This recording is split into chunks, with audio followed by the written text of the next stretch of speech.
I-ANC esifundazweni ithi isebenza kanzima ukubuyisa isithunzi seqembu kuzona zonke izakhamuzi ngokuqinisekisa ukuthi abantu bayahlinzekwa ngesidingo zabo.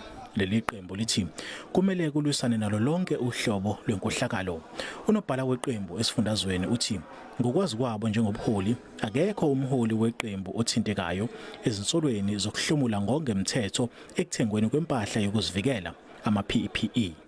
Not that we are aware of anybody in the list that has been issued by the Premier of the provincial government that has any special proximity with any of us when they relate. But generally, if ever tomorrow you discover that some business person that has done the work there and there are no issues about him or her has a card of the ANC, that should not be a crime, because that's not the leader of the ANC, neither in government or even outside government.